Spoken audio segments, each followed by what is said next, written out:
வணக்கம் entrepreneurs. நம்ம சேனலில் நிறைய பிஸ்னஸ் ரிலேட்டட் டாபிக்ஸ் பேசியிருக்கோம். ஆனால் இது வரைக்கும் பேசாத ஒரு முக்கியமான டாபிக், அதுலேயும் நிறைய ஃபாலோவர்ஸ் நம்மளோட கமெண்ட் பாக்ஸில் இந்த டாபிக் எப்போ பேசுவீங்க அப்படின்னு கேட்டுட்டு இருந்தாங்க. அதுலேயும் குறிப்பாக ஒரு நபர் மணிகண்டன் அப்படின்னு போன வாரம் கால் பண்ணி, சார் இந்த டாபிக் பேசுவீங்களா மாட்டிங்களா, இல்லைனா எனக்காவது சொல்லிக் கொடுங்க நானே பேசிடுறேன் அப்படின்ற அளவுக்கு ரொம்ப கோவப்பட்டார். ஸோ இன்றைக்கி இந்த வீடியோ மூலிமா நம்ம பேச போகிற டாபிக் என்னென்னு பார்த்தீங்கன்னா மெர்ஜர். நம்மள மாதிரியான நிறுவனங்கள் நம்மளோட பிஸ்னஸை ரொம்ப சீக்கிரமாக வளர்க்கணும், இல்லை நிறைய கஸ்டமர் பேஸை கொண்டு வரணும்னா அதுக்கு இருக்கக்கூடிய ஒரு முக்கியமான ஸ்ட்ராட்டஜி தான் இந்த மெர்ஜர் ஸ்ட்ராட்டஜி அப்படின்னு சொல்கிறதுங்க. ஸோ இன்றைக்கி நம்ம இந்த வீடியோ மூலிமா மெர்ஜர்னால் என்ன, ஒரு ஆர்கனைசேஷனை எப்படி இன்னொரு ஆர்கனைசேஷனோட மெர்ஜ் பண்ணுறது, இதில் எத்தனை வகையான மெர்ஜர்ஸ் இருக்குது, இப்படி மெர்ஜர் பற்றினா நிறைய டீட்டெயில்ஸை இந்த வீடியோவில் நம்ம பார்க்க போகிறோம். நான் அறிவழகன், பிஸ்னஸ் லாயரோட கம்பெனி பேர் ல இன்டெலிஜென்ஷியா பிரைவேட் லிமிடெட்.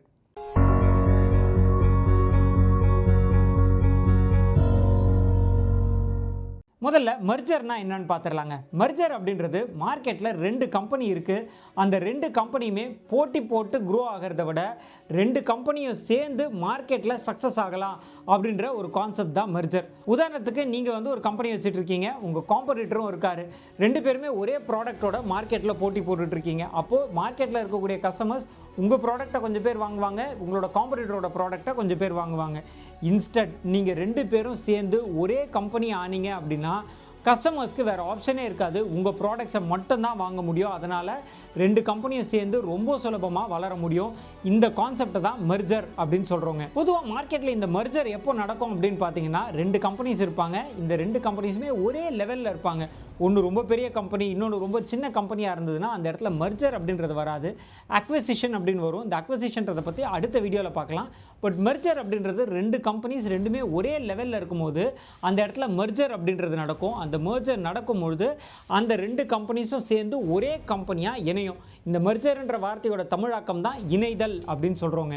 இந்த மெர்ஜர் அப்படின்றது ரெண்டு காம்படிட்டர்ஸ்க்கு இடையில் எதனால் நடக்குது அப்படின்னு பார்த்தீங்கன்னா, காம்படிஷன் குறையும் போது என்ன ஆகும், சேல்ஸ் அதிகரிக்கும். அதே மாதிரி ரெண்டு ரிசோர்ஸும் சேரும் போது நம்மளுடைய செலவும் குறையும்.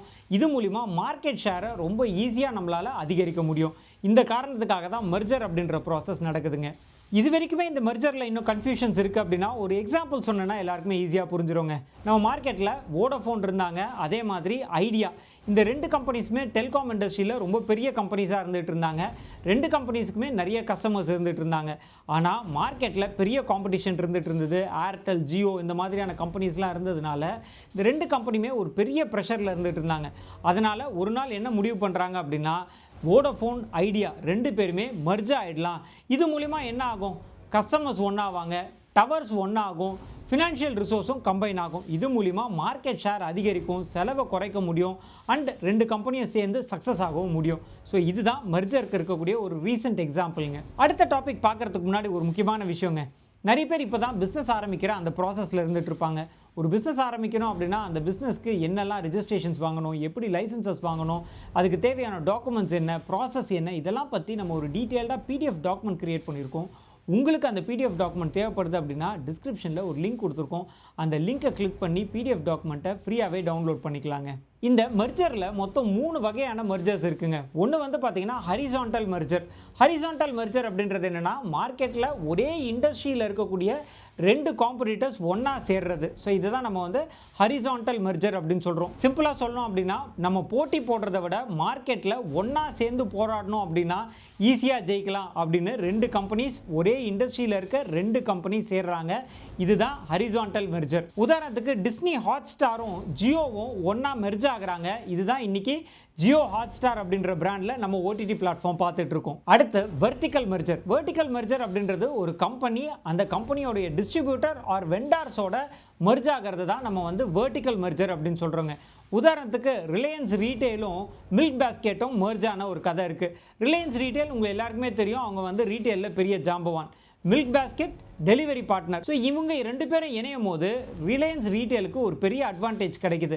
என்னென்னா, இவங்களுடைய ரிலையன்ஸ் ரீட்டெயிலுடைய இன்ஹவுஸ்லேயே டெலிவரி சிஸ்டத்தையும் எம்பெட் பண்ண முடியும். ஸோ இதனால் ரிலையன்ஸ் ரீட்டெயிலும் மில்க் பாஸ்கெட்டும் இணையிறாங்க. இது ஒரு லேட்டஸ்ட் மெர்ஜர். அடுத்து மூணாவது காங்க்ளமெரேட் மெர்ஜர் அப்படின்னு சொல்லுவாங்க. இந்த காங்க்ளமெரேட் மெர்ஜர் அப்படின்றது என்னென்னா, 2 கம்பெனிஸ் 2 பேருமே வேறு டோட்டல் டிஃப்ரெண்ட் இண்டஸ்ட்ரியில் இருப்பாங்க. இந்த 2 இண்டஸ்ட்ரியில் இருக்க கம்பெனியும் இணைஞ்சு வேற ஒரு ப்ராடக்ட்டை உருவாக்குவாங்க. இதுதான் காங்க்ளோமெரேட் மெர்ஜர் அப்படின்னு சொல்கிறதுங்க. ஸோ இந்த மாதிரி மார்க்கெட்டில் வேரியஸ் டைப்ஸ் ஆஃப் மெர்ஜர்ஸ் இருந்துகிட்டு இருக்கு. இதில் உங்களோட கம்பெனி எந்த கம்பெனியோட இணைய போகுது அப்படின்றதுக்கு ஏற்ற மாதிரி இந்த மெர்ஜரோட டைப் இருக்குங்க. சரிங்க, அடுத்து ரொம்ப முக்கியமான ஒரு விஷயம், இந்த மெர்ஜர்னா என்ன அப்படின்றத பார்த்துட்டோம். இந்த மெர்ஜர் ப்ராசஸ் எப்படி கேரி அவுட் ஆகும் அப்படின்னு பார்க்கணும் இல்லையா?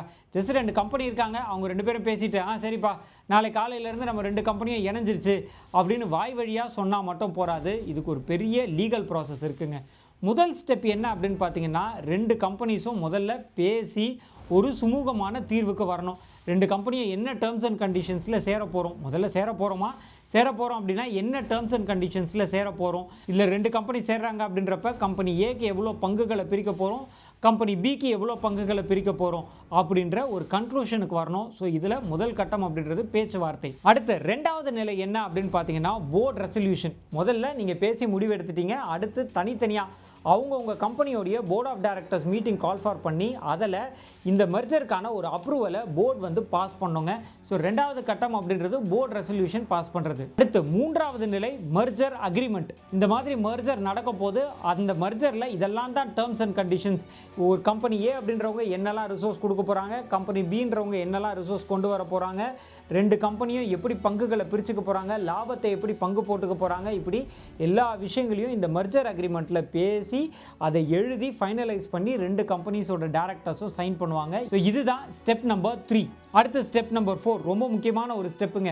என்னன்னா ஆர்ஓசியில் அப்ரூவல் வாங்கணும். 2 கம்பெனிஸும் எதோ பிரைவேட் லிமிடெடாவோ இல்லை பப்ளிக் லிமிடெட் கம்பெனிஸாவோ இருக்கும்பொழுது ஆர்ஓசியில் அப்ளை பண்ணி, அதாவது ரிஜிஸ்டார் ஆஃப் கம்பெனிஸில் இந்த மாதிரி நாங்கள் 2 கம்பெனிஸோட போர்ட் ஆஃப் டைரக்டர்ஸும் முடிவு பண்ணி நாங்கள் ரெசல்யூஷன் பாஸ் பண்ணிட்டோம், இந்த ரெசல்யூஷனை பேஸ் பண்ணி எங்களோட கம்பெனிக்கான மெர்ஜராக அப்ரூவல் பண்ணி கொடுங்க அப்படின்னு சொல்லி ரிஜிஸ்டார் ஆஃப் கம்பெனிஸில் நம்ம வந்து அப்ளை பண்ணி இதுக்கான மெர்ஜரை வாங்குவோங்க. ஸோ இதுதான் இந்த மெர்ஜருக்கான டீட்டெயில்டு ப்ராசஸ்ங்க. சரி ஆண்டர்பிரனர்ஸ், இன்றைக்கி நம்ம இந்த மெர்ஜர் பற்றின அத்தனை தகவல்களையும் பார்த்தோம். இதே மாதிரி அடுத்த வீடியோவில் நம்ம அக்வசிஷன் பற்றி டீட்டெயில்டாக பார்க்கலாம். நான் அறிவழகன், பிஸ்னஸ் லாயர். என்னோட கம்பெனி பேர் லவ் இன்டெலிஜென்ஷியா பிரைவேட் லிமிடெட்.